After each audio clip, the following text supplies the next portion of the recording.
السلام عليكم ورحمة الله وبركاته. هعمل معاكم النهاردة العجينة المورقة. اول حاجة هجهزها معاكم الزبدة. طبعا احنا بنجيب قالب الزبدة ما بيكونش معمول قالب مسطح. احنا بنجيبه وبنقطعه قطع، او ممكن نقطعه مستطيلات كده وبنحطه في كيس زي ما احنا شايفين. دي زبدة نباتي زي ما احنا شايفين كده. هظبطها في كيس وبعدين بالنشابة وهفردها بحيث ان هي تكون متساوية معايا وتعمل معايا قالب.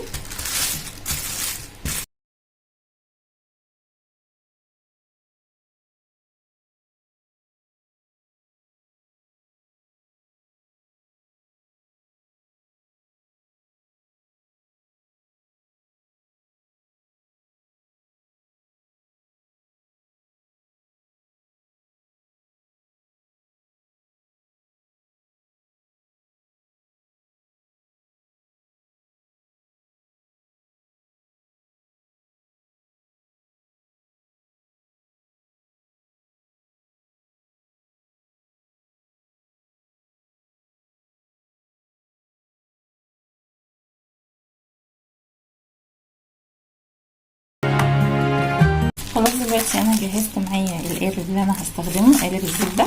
هحطه في التلاجة شوية في الفريزر، وبعد كده هجهز معاكم العجينة تكون هي جمدت شوية معايا زي ما احنا شايفين. هحاول اخليها كلها سمك واحد زي ما احنا شايفين كده. هحطها في الفريزر ونبتدي العجينة مع بعض. دلوقتي انا هقول لكم مقادير العجينة معايا. انا معايا هنا كيلو الا ربع دقيق، ومعايا هنا معلقه صغيره ملح، ومعايا معلقتين لبن بودره حليب بودره، ومعايا كوبايه ميه، ومعايا فانيليا، ومعايا كيس خميره 11 جرام، ومعايا بيضتين. دلوقتي انا هعمل ايه؟ هحط الحليب واحط الفانيليا والخميرة والملح وهقلبهم.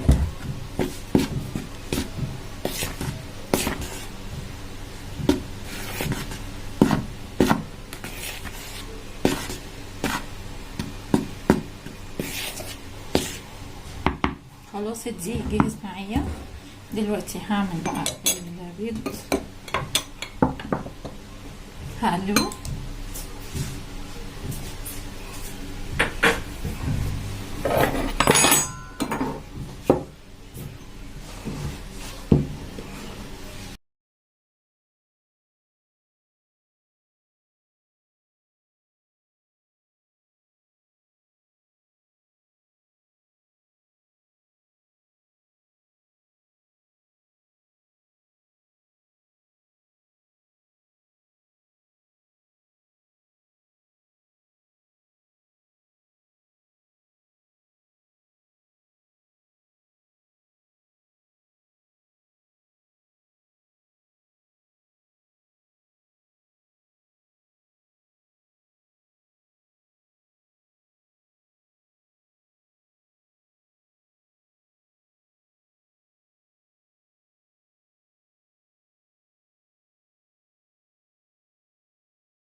دلوقتي خلاص انا عجنت العجينة. نفضل نعجن فيها لمدة 10 دقايق علشان تبقى معايا كده. كل ما بنعجنها اكتر كل ما بتتظبط معانا.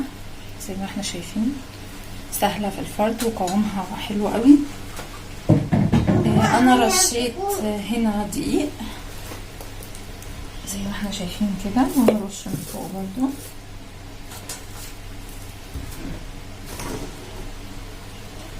وهفرد.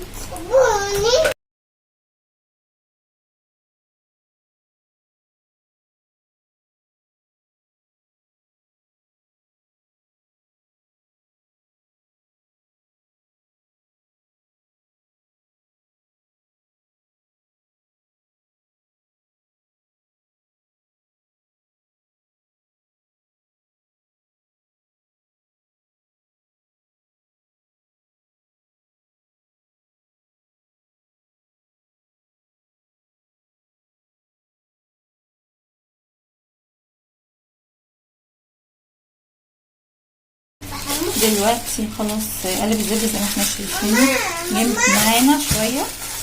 هحطه هظبطه في النص وبعدين هقفل عليه.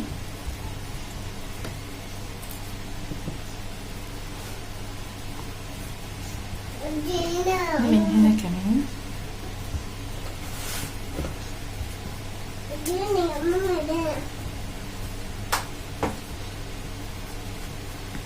زي ما احنا شايفين كده.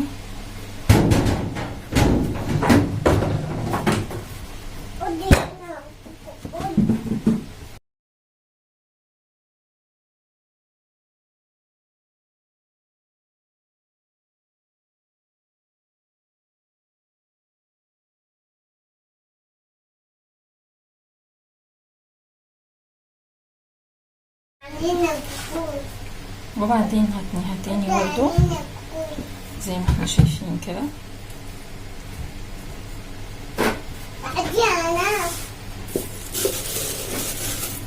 وهرش دي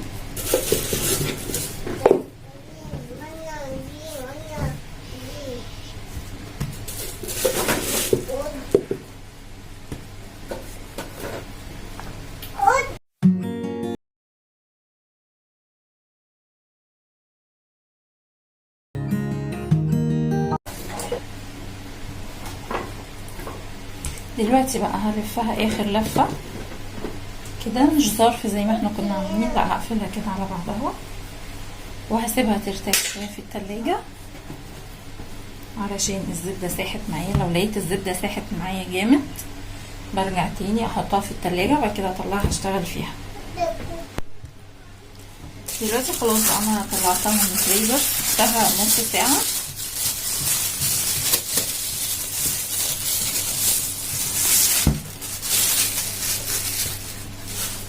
زي ما احنا شايفين كده.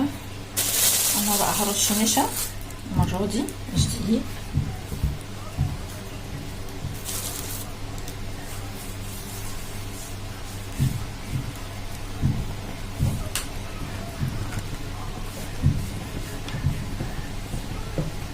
وهفردها.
خلاص انا فردتها وهشتغل فيها. انا معايا هنا ده كاستر انا عملته مجهزاه.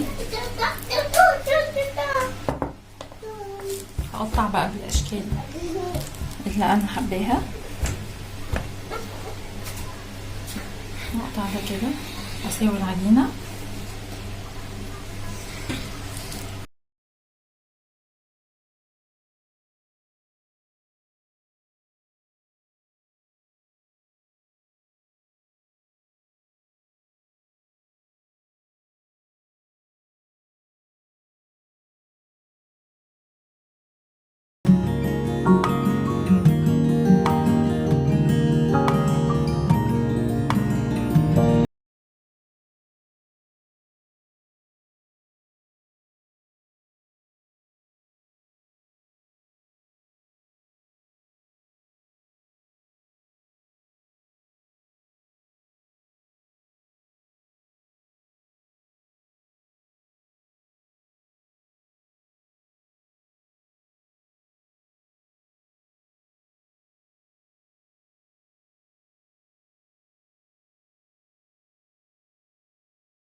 هي خمرت معايا اهي والحجم اتضاعف معايا زي ما احنا شايفين.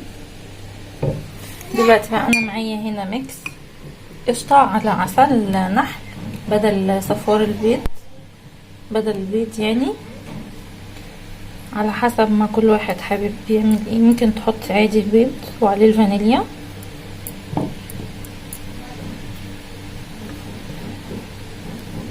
هدهنه كله وهجهز معايا شربات.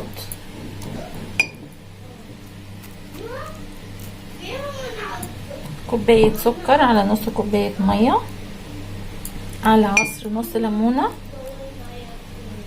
واسيبهم يغلوا كام غلوة كده على النار، يعني لمدة 5 دقايق.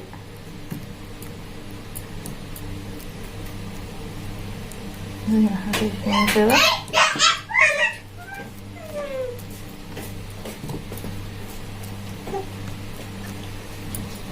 وبعدين هدخلها الفرن. دلوقتي هو خلاص طلعته من الفرن اهو. ده انا حطيته في صينيه. هحط عليه بقى شربات مع كوبايه، معمول من كوبايه سكر ونص كوبايه ميه.